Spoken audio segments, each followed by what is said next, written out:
भारत सदियों से ही ऋषि मुनियों की धरती रहा है। महान योग गुरु स्वामी करमवीर जी महाराज माँ गंगा के पावन तट पर गंगनेर के पास पुरकाजी योग आश्रम स्थित है। आज आपको योग और आयुर्वेद के बारे में जानकारी देंगे। ध्यान पूर्वक सुने और अपने जीवन में उतारने का प्रयास करें। ओम धन्यवाद।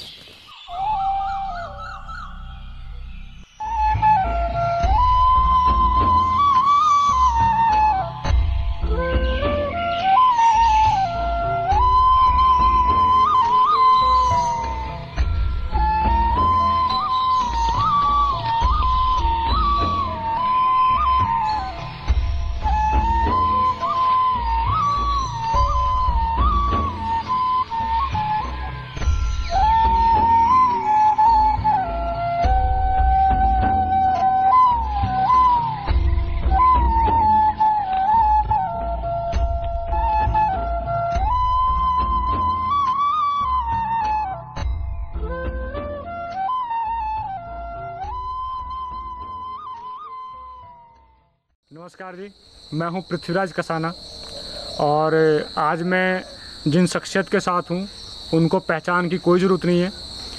मैं आपका इंट्रोडक्शन कराता हूं उनसे भी।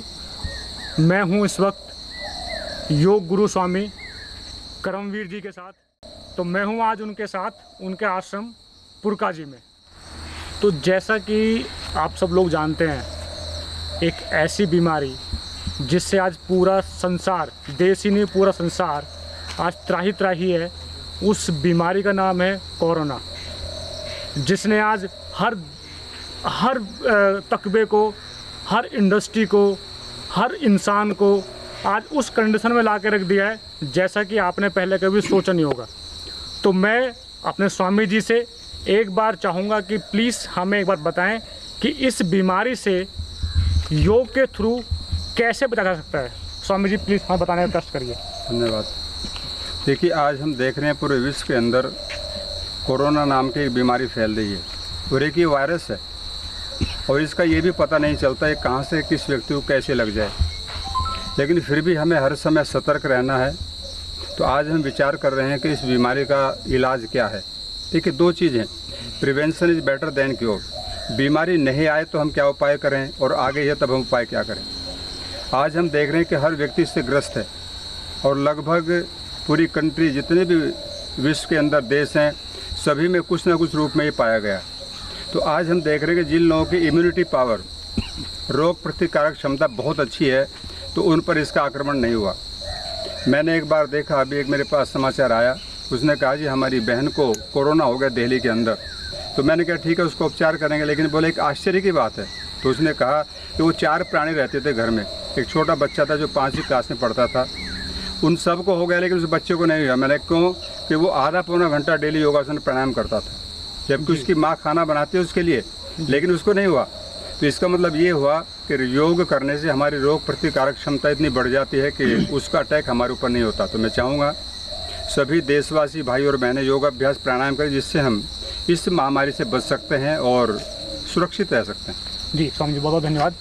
जैसे हम लोगों ने सुना है कि डॉक्टर्स बताते हैं, हमारी गवर्नमेंट भी इस चीज़ का प्रचार कर रही है बहुत ज़्यादा कि भाई बार बार हाथों को धोना चाहिए, सैनिटाइज करना चाहिए एंड मास्क का इस्तेमाल करना चाहिए। तो ये कितना ज़रूरी है हमारी लाइफ में कि हम मास्क का कितना इस्तेमाल करें और सैनिटाइज हाथों को, या फिर जैसे नहाना है बारी बारी, बाहर से आओ तो आप सैनिटाइज होकर के आओ, ये कितना ज़रूरी है हमारी लाइफ के अंदर? और देखिए, वैसे तो सुरक्षा की दृष्टि से बहुत अच्छा है, ठीक है, सुरक्षा रखनी चाहिए। लेकिन अगर हम आयुर्वेद की दृष्टि से देखें, आप किसी भी केमिकल से बार बार हाथ धोएंगे तो उसका रिएक्शन करेगा हमारी स्किन के ऊपर, और हो सकता है कोई इससे भी ज़्यादा भयानक रोग हमको हो जाए। जी, बहुत सुना है, बहुत लोगों को होते हैं, बहुत ज़्यादा हो भी रहा, बहुत काफ़ी लोगों को। या तो हमारा जो सैनिटाइज है बहुत अच्छा होना चाहिए, आयुर्वेदिक हर्बल होना चाहिए, जैसे हमारे यहाँ गिलोय है, तुलसी है या फिटकड़ी है। आप इसके पानी को बॉयल करके रखें और जब भी कहीं जाए आए तो अपने हाथों को उससे वाश करें। तो मैं समझता हूँ ना तो उसका रिएक्शन होगा, और ये बहुत ही सस्ता हमारा घरेलू उपचार है और सबसे बढ़िया सटीक है। तो हम इसका प्रयोग कर सकते हैं। जहाँ तक मास्क की बात है, हमारे साइंटिस्टों ने भी कहा कि अगर अधिक समय उसको आप लगा कर रखेंगे तो ऑक्सीजन की आपूर्ति बॉडी नहीं कर पाएगी, लंग्स के अंदर कोई प्रॉब्लम हो सकती है। तो हम जहाँ इसका प्रयोग करें तो बहुत ही एक लाइट रूप में करें, या बहुत ही आवश्यक जहाँ हमको वहाँ पर इसको हम करें। हर समय इसको लगा कर ना रखें, गाड़ी में ना लगाएं, क्योंकि गाड़ी में तो हमारे पास कोई दूसरा व्यक्ति है नहीं। तो इसलिए आवश्यकता जहाँ वहाँ उसका यूज करें और ज़्यादा अधिक यूज उसका ना करें। स्वामी जी, जैसे डॉक्टर्स बोलते हैं कि अगर गाड़ी में आप अकेले भी जा रहे हैं तो आपको मास्क लगाना चाहिए, क्योंकि ये एसी की वजह से कुछ प्रॉब्लम होती है, ठंडी चीज़ की वजह से, ठंडी एयर की वजह से ऐसे कुछ प्रॉब्लम होती है। तो ये क्या उतना सच है जितना कि बताया जा रहा है? हाँ, नहीं, हम अपनी गाड़ी के अंदर, मैंने कहा ना, भी फिटकड़ी है, गिलोय है और नीम है, इसका एक छिड़काव कर सकते हैं। तो वो उसमें हम फिर सेफ रहेंगे, कोई भी बाहर का ऐसा वायरस हमारे ऊपर आक्रमण नहीं कर सकता। अच्छा जी।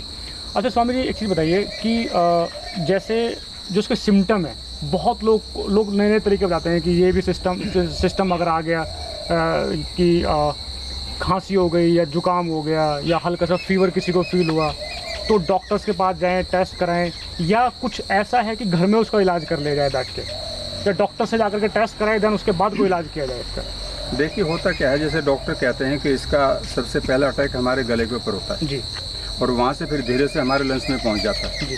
तो हमें क्या करना चाहिए, जैसे हमारी किचन है, हम थोड़ा चलते रहें। हाँ जी, हमारी जो किचन है जी, वो अपने आप में एक औषधालय है जी, और हमारे ऋषियों ने उसमें बहुत सी चीज़ें ऐसी रखी हुई हैं, जैसे आपकी काली मिर्च है, लौंग है, इलायची है, या गार्लिक है, लहसुन है, ये सब चीज़ें क्या आयुर्वेद की औषध हैं और इनका सीधा अटैक हमारे गले के ऊपर होता है। अगर कोई भी ऐसा वायरस हमारे शरीर में आता है गले के द्वारा तो हम इसका एक काढ़ा बना के पी सकते हैं। आज हमारा जो आयुष मंत्रालय है उसने भी एक घोषणा की है कि आप इसका काढ़ा बना के पिए, और ये काढ़ा बहुत इफेक्टिव है और ये हमारा घरेलू चीज़ है और हमारे ऋषियों ने इसको बताया। आज मैं समझ रहा हूँ कि पूरे देश के अंदर बहुत मात्रा में लोग इसका प्रयोग कर रहे हैं जी, और इसका प्रयोग आप देखेंगे गांव में ज़्यादा हो रहा है। इसलिए भारत के अंदर गांव में एक भी व्यक्ति ऐसा नहीं मिला जिसको कोरोना हो गया।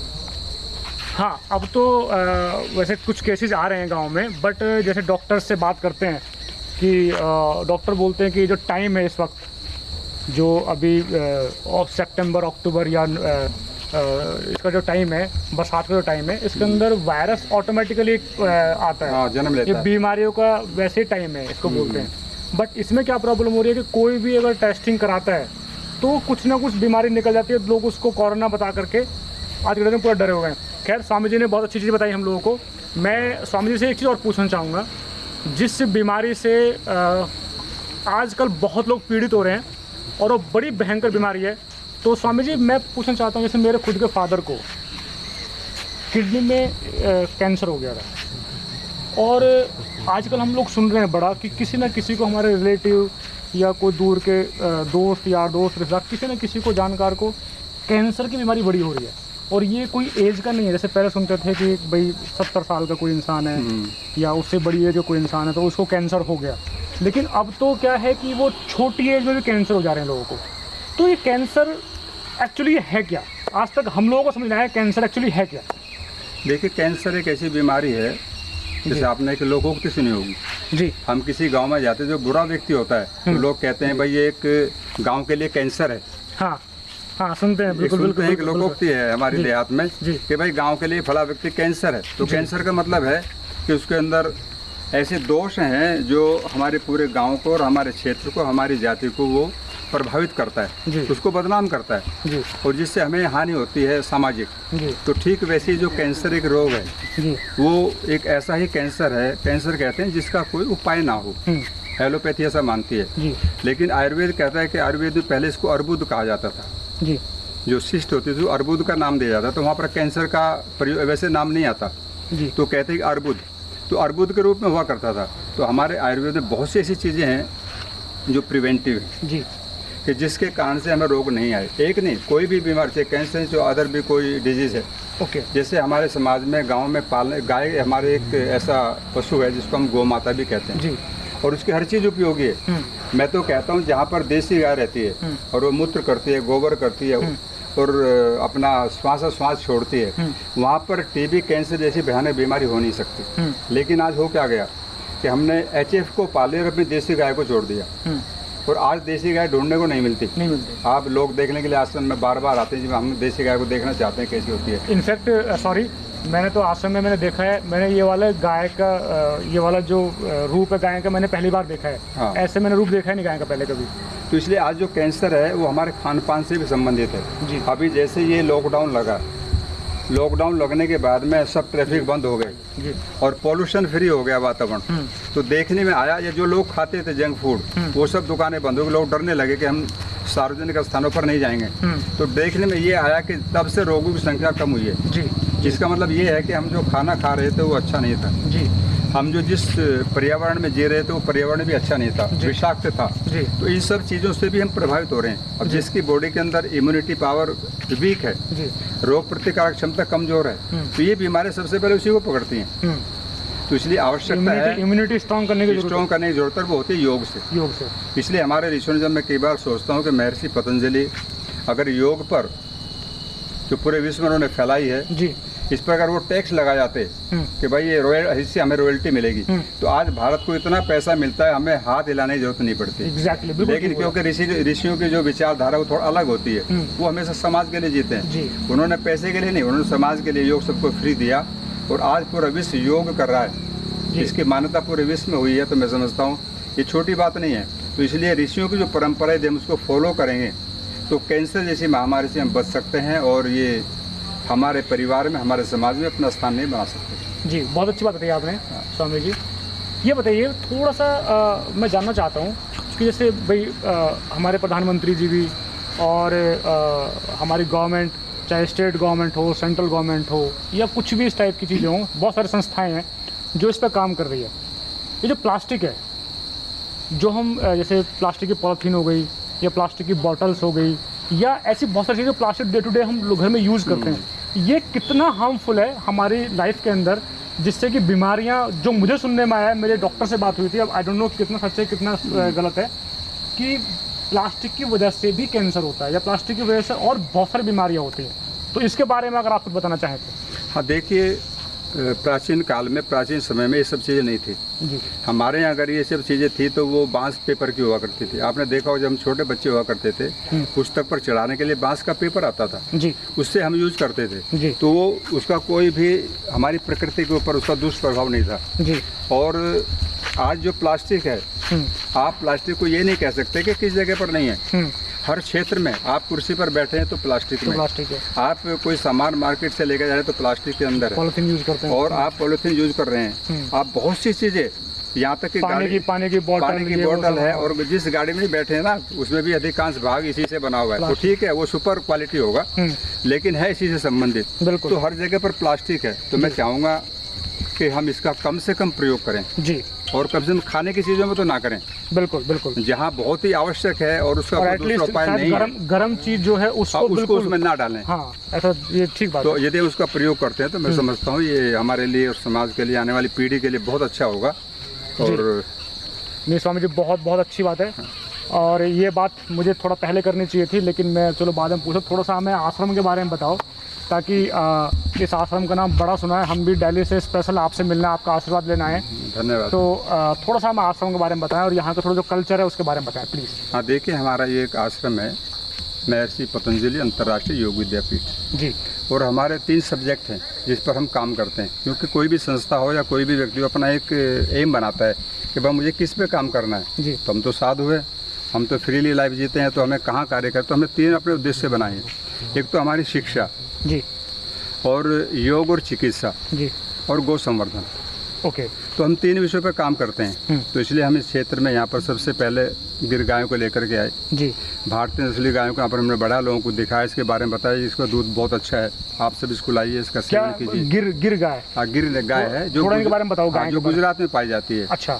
और ये गिरनार का जंगल है, यहाँ पर शेर बहुत है। आपने बार बार सुना होगा भारत के अंदर शेर है, तो वो गिरनार का जंगल है, उसी क्षेत्र में ये प्रजाति पाई जाती है। अच्छा। और इसकी क्वालिटी ये है कि एक तो ये बहुत देखने में सुंदर है, उसके कान बहुत लंबे हैं और माथा इसका बहुत बड़ा, मुंह बहुत छोटा है। तो साइंटिस्ट कहते हैं कि सूर्य से ऊर्जा ज्यादा कलेक्ट करती है। अच्छा। जैसे हमारा एंटीना होता है जी, जी, जी। तो वो हमें चित्र देता है, सब कुछ उसे पकड़ता है। ऐसे ये कान से और माथे से ज्यादा ऊर्जा लेकर के दूध में मिक्स करती है जी। तो दूध इसका बहुत उपयोगी है। और अभी एक शोध हुआ इसमें गुजरात के अंदर, जामनगर में जी। तो उन्होंने इसके मूत्र के ऊपर शोध किया जी। तो उसमें 500 कुछ ऐसे तत्व मिले जो हमारी बॉडी के लिए हेल्पफुल है जी। और 1 लीटर गौमूत्र में जी 3 मिलीग्राम सोना मिला जी। अच्छा। हाँ, हम कहते थे ना कि गाय के दूध में सोना है, गाय के घी में कुछ उसका कलर स्वर्ण कलर का होता है घी जी।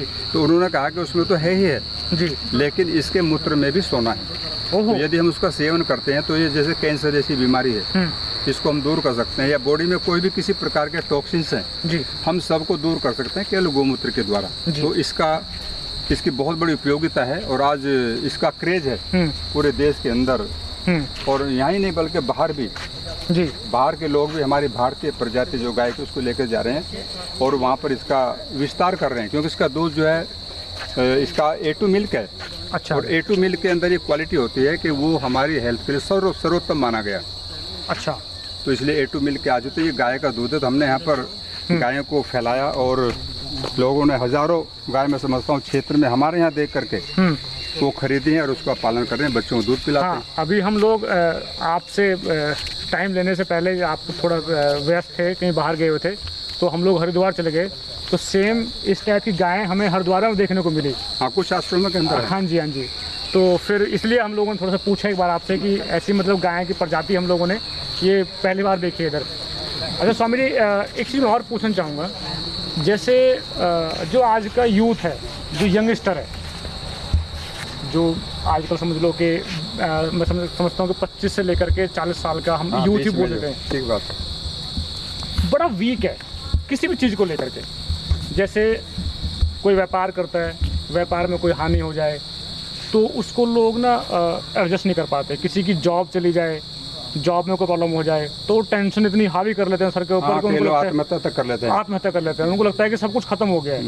या जिस भी जो फील्ड में वो जब तक सही चल रहा है तब तक सोचते हैं कि बहुत अच्छी बात है, लेकिन जरा भी अगर उसमें ऊंच नीच हो गई तो हिल जाते हैं। मतलब वो ताकत, वो पहले वाली आज के यूथ में चीज़ नहीं रह गई है। तो मैं चाहूँगा अगर आप इसको कुछ कहना चाहें यूथ के लिए स्पेशल, कि यूथ को ऐसा क्या करना चाहिए, ऐसी कौन सी योग विद्या है जिसको अगर वो अपनाए तो एक इम्यूनिटी या एक स्ट्रांगनेस अंदर से, वो ऐसी क्या चीज़ जो उसकी स्ट्रांग हो। देखिए होता क्या है कि जब तक हमारे अंदर धैर्य नहीं होगा जी। पिछले दिनों आपने एक घटना सुनी होगी, ये ग्रेटर नोएडा के आगे किसी चेक पोस्ट की है तो उन्होंने उससे मांगा टैक्स, टोल टैक्स। हाँ हाँ, वो बड़ी फेमस। तो वो व्यक्ति क्या ऊपर उसने कहा भाई नहीं देंगे, उसने कहा उसने क्यों नहीं दोगे, तो उतर करके उन्होंने फायर कर दिया उसके ऊपर, वो मर गया। तो ये क्या है? गुड़गांव के पास के साथ अधैर्य है जी। भाई वो मांग रहा है, आप उसको कहते मेरे पास नहीं है, बात खत्म होगी। लेकिन हमारे अंदर धैर्य नहीं है और 20-25 रुपए की बात थी। तो धैर्य नहीं होने के कारण से हम लोग सब ये काम कर रहे हैं। और वो धैर्य क्यों नहीं है, हम अधैर्य में क्यों जी रहे हैं? क्योंकि हम योगाभ्यास प्राणायाम नहीं करते जी। योगाभ्यास प्राणायाम करने वाला व्यक्ति का संबंध आत्मा के साथ जुड़ जाता है जी। और आत्मा अजर अमर अविनाशी है। योगराज श्री कृष्ण गीता में कहते हैं कि नैनम छिंदन्ति शस्त्राणि नैनम दहति पावक न चैनम क्लेदन्ति अपने शोषति मारुता। कहते हैं आत्मा अजर अमर अविनाशी है जी। हवा उसको शुष्क नहीं कर सकती, पानी गीला नहीं कर सकता और अग्नि उसको जला नहीं सकती। इन सबसे बड़ा जो तत्व है वो आत्मा। तो योग करने वाला व्यक्ति उस आत्मा के साथ संबंध स्थापित करता है, प्रकृति के साथ नहीं जी जी। भौतिक संपदा को छोड़ देता है। तो जब इसको छोड़ देता है, उसके साथ संबंध हो जाता है, तो फिर प्रकृति में उसका कोई इंटरेस्ट नहीं होता। वो केवल आत्मा के लिए जीता है। अगर हमें प्रॉफिट हो गया तो कहता है बहुत अच्छी बात है, समाज के लिए काम करेंगे, और लॉस हो गया तो बोले बहुत अच्छी बात है, क्या हो गया फिर और कमा लेंगे। तो ये धैर्य है। और देखने में आया कि जो व्यक्ति धैर्यशील होते हैं वो लॉस होने के बाद में फिर बुलंदियों पर गए। मैं ऐसा एक नाम को जानता हूँ, शायद आप भी जानते होंगे, अमिताभ बच्चन। हाँ जी बिल्कुल, वो कौन जानता हूँ। वो कहाँ तक पहुँच गए थे बिल्कुल, और फिर कहाँ उठ गए। तो उस व्यक्ति के अंदर धैर्य था। तो धैर्य हमेशा व्यक्ति को महान बनाता है और वो अपनी बुलंदियों को फिर छू सकता है जी। तो ये केवल हमको मिलता है योग के द्वारा। इसलिए योगाभ्यास करने वाला व्यक्ति, चाहे वो उद्योगपति हो या गृहस्थी हो, जहाँ भी है, अगर वो दुकानदार है तो ईमानदारी से काम करेगा, राजनेता है तो देश के साथ कभी धोखा नहीं करेगा। हर क्षेत्र में जहाँ भी वो होगा वहीं पर ईश्वर को साक्ष्य के काम करता है और हमेशा धैर्य के साथ जीता है जी। इसलिए मैं चाहूँगा हमारे यूथ को योगाभ्यास और प्राणायाम करना चाहिए, ताकि हम किसी भी ऐसी मुसीबत के आने पर हम अपने धैर्य को ना खोएं और अपने कार्य में आगे बढ़ें। स्वामी जी ने यूथ के लिए बड़ी अच्छी बात बोली है। और इस वक्त मेरे साथ एक शख्स हैं, स्वामी जी आपको बाद में मिलवाऊंगा उनसे, जिनके साथ में आज ही ये प्रॉब्लम हुई है, जिसको लेकर के मैंने आपसे क्वेश्चन किया। तो इस इंटरव्यू के बाद मैं आपसे उनसे मिलवाऊंगा। तो स्वामी जी, जैसे बहुत सुंदर आपने एक आश्रम बना रखा है ये, हम लोगों को इतना अच्छा लगा कि लग ही नहीं रहा है कि हम इतनी शुद्ध जगह में हैं और इतनी अच्छी एनर्जी है यहाँ पे, इतना अच्छा एनवायरनमेंट है, यहाँ का ऑरा इतना स्ट्रांग है कि अपने आप ही मतलब समझ लो कि अगर आदमी को कोई बीमारी हो तो अपने आप ही गेट में जैसे एंटर करता है ना बंदा, तो सब निकल जाती है। तो यहाँ पे क्या क्या अरेंजमेंट्स हैं, जैसे रुकने का अगर कोई बाहर से आता है, या कहाँ से लोग ज़्यादा आते हैं यहाँ पे? नहीं, वैसे तो पूरे भारत से आते हैं जी। कोई ऐसा स्टेट नहीं है, कोई क्षेत्र नहीं है जहाँ से लोग यहाँ पर ना आते हैं जी। क्योंकि हम चिकित्सा करते हैं आयुर्वेदिक, और आयुर्वेद में भी एक हट के चिकित्सा है, केवल सीधा जड़ी बूटी से। तो जड़ी बूटी की चिकित्सा करने वाले हट से बहुत कम लोग हैं जी। मैं कहता हूँ ना के बराबर है भारत में जी। तो वो चिकित्सा हम करते हैं, और हमारे पास में ऐसे लोग आते हैं जो थक चुके और हार चुके, वो कहते हैं हम तो लूट गए, पैसे से भी लूट गए और स्वास्थ्य से भी लूट गए। मैंने कोई बात नहीं भाई, भगवान की कृपा से आपका इलाज करेंगे। और मुझे भी कई बार आश्चर्य होता है, वो लोग ठीक हो जाते हैं। जी। तो हम यहाँ पर पूरे देश से लोग आते हैं चिकित्सा कराने के लिए, और हम उनकी चिकित्सा भी करते हैं, क्योंकि हमारा उद्देश्य मैंने कहा था पहले कि शिक्षा, चिकित्सा और गौ संवर्धन और योग ये हमारे विषय हैं स्वास्थ्य की दृष्टि जो हम काम करते हैं पूरे समाज में। तो इसके लिए हम ये सब काम करते हैं, और हमें गुरुकुल भी चलाते हैं बालिकाओं का। अच्छा, डिस्ट्रिक्ट सहारनपुर में। अच्छा, सहारनपुर में है, और एक यहीं पर बहुत बड़ी प्लान चल रही है बनाने के लिए, क्योंकि मैं मानता हूँ कि यदि हमारी बच्चियाँ शिक्षित होंगी और संस्कारित होंगी, तो शिक्षा तो आप कहीं भी ले लीजिए, लेकिन मेन है संस्कार। अगर संस्कार नहीं है तो मैं समझता हूँ शिक्षा ऐसी है जैसे बिना सुगंध का फूल। एग्जैक्टली, बिल्कुल ठीक। जब तक फूल में सुगंध नहीं है तो कोई उसको लाइक नहीं करेगा, बिल्कुल फेंक देते हैं लोग। गुलाब को सुरक्षित रखें, वो किसी काम के नहीं, किसी काम का नहीं होता। तो हम बच्चों को संस्कार देते हैं, और आपको आश्चर्य होगा, आप किसी से पूछ के देखना, आप शायद उसमें नहीं जानते होंगे, तीसरी क्लास के बच्चों को हमारे योग दर्शन पूरा याद है।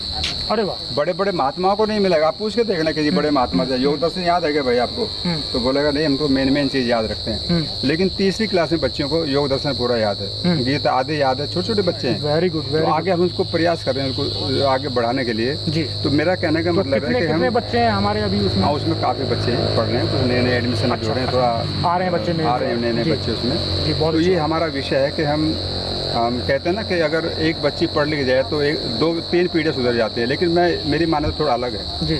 अगर एक बालिका ठीक से पढ़ेगी, संस्कारित होगी, तो जब तक पीढ़ी चलेगी तब तक सुधरेगी, तब तक वहाँ संस्कार रहेगा। और हो नहीं सकता, क्योंकि माता बच्चों को संस्कार देती है। हमारे शास्त्रों में कहा कि माता निर्माता भवती। एक तो माता जन्म देने वाली होती है, एक निर्माण करने वाली होती है। तो निर्माण जो करे और जन्म भी दे तो बहुत अच्छी बात है, लेकिन जन्म दे करके हम निर्माण नहीं कर पाते, गुरुकुल में होता है। तो इसलिए वहाँ पर बच्चों को शिक्षा दी जाती है, बालिकाओं को। तो ये बहुत बड़ा हमारा एक विज़न है, और उसमें एक हमारा विज़न और है जी, संस्कारशाला। और संस्कारशाला वैसी नहीं, एक आपने लोकोक्ति सुनी होगी समाज में कि राम ने सीता को छोड़ दिया था, और हम भी जब कहीं जाते लोग प्रश्न भी करते हैं कि राम ने ऐसे कैसे कर दिया, वो तो महान थे, लेकिन वो डाइवोर्स नहीं किया था।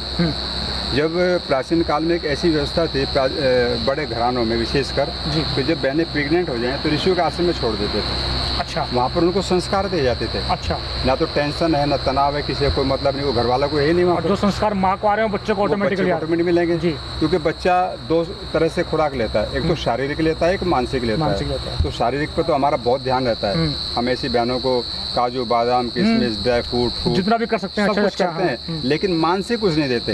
तो संस्कार तो मानसिक है, तो वो वहाँ पर मिलते थे। तो वो संस्कारशाला मैंने बनाने का संकल्प किया यहाँ पर। अरे वाह, कि ऐसी बनाई जाए प्रेग्नेंट बहनों के लिए, जो 3 मंथ्स रहे, 4 मंथ्स रहे, 6 मंथ्स रहे, कोई 9 जितना भी रहना चाहिए। तो सुबह शाम तो उसकी क्लास होगी बहुत, और 9 बजे उसका शयन होगा। तो फिर हमारा एक शोध है, जैसे आपने देखा होगा, आप इस क्षेत्र के व्यक्ति हैं जी। हम डिस्कवरी पे देखते हैं कि एक व्यक्ति ईगल के पीछे लग गया और वो 20 साल तक दौड़ता रहा। उसने क्या बताया हमको, देखो ईगल ने ऐसे अंडे दिए थे, उसके बाद उनको सेया बड़े प्यार से, फिर उनको निकाल करके बच्चों को चुगा दिया और वो बड़े हो गए। तो 20 साल लगे उसने, लेकिन राष्ट्र को क्या मिला उससे? हाँ, राष्ट्र को तो कुछ नहीं मिला, समाज को क्या मिला? एक रिसर्च कर दी, छोड़ दी नहीं, वो रिसर्च भी, लेकिन हमारे किस काम की? मनुष्य। लेकिन हम चाहते हैं कि हम इन बच्चों के ऊपर रिसर्च करें, उनको संस्कार दें। बहनों को जो प्रेग्नेंट है, उसके बाद जो बच्चे जन्म लेंगे, हम कोशिश करेंगे वो हमारे यहीं पढ़ें, और पढ़ने के बाद में फिर हम उसका एक नोट तैयार करें, रिसर्च बुक निकालें, भाई इतने बच्चों को हमने संस्कार दिया जी, और वो यहाँ पर पढ़े, उसके बाद में उनका ये रिजल्ट आया। तो समाज देखा कि भाई ये क्या हो गया, ये तो एक चमत्कार है। तो वो हमारा एक शोध है, तो वो संस्कारशाला भी हम बनाना चाहते हैं यहाँ पर गुरुकुल के साथ साथ। तो वो कब स्टार्ट करने की वो उसका अभी पिछले सप्ताह हमारे एक मीटिंग हो चुकी, सब टेस्टिंग जी। होगी और लगभग तैयारी है उसकी भी। अच्छा हाँ। तो स्वामी जैसे बाहर से लोग आते हैं, जैसे हम लोग भी आए हैं, और जैसे यहाँ इतना अच्छा है सब सिस्टम यहाँ पे बनाया हुआ है, तो यहाँ रुकने का बाहर से लोग जैसे आते हैं, कोई रुकना चाहे 2 दिन 4 दिन 10 दिन, तो उसका अरेंजमेंट हम लोगों ने कुछ किया हुआ है? अच्छे लोगों को ठहरा लेते हैं, बहुत ज़्यादा भी हमारे पास उसकी वो नहीं है सुविधा जी, लेकिन कुछ लोगों को हम ठहरा लेते हैं। चलो बहुत अच्छी बात है। तो स्वामी जी से हम लोगों ने बहुत सारी चीज़ें पूछी। मुझे लगता है कि शायद जो स्वामी जी ने बताया ये हर किसी की ज़िंदगी को एक अच्छा मोड़ दे सकता है, अगर इन चीज़ों को कोई सही से सुने, सही से समझे और अपनी लाइफ में इम्प्लीमेंट करे अच्छे से, तो ये बहुत कुछ बदलने वाली चीज़ें हैं। स्वामी जी हम आपका बहुत बहुत धन्यवाद करते हैं, और हम कोशिश करेंगे कि वापस फिर एक बार आपके पास आएँ और आपका आशीर्वाद लें, और जो भी हमारे व्यूवर्स हैं, हमारे जो लोग सुनते हैं हमें, वो एक बार ज़रूर आएँ आपके पास में, और आकर के जो शिक्षा आपसे ले सकते हैं वो ग्रहण करें। धन्यवाद। धन्यवाद गुरु।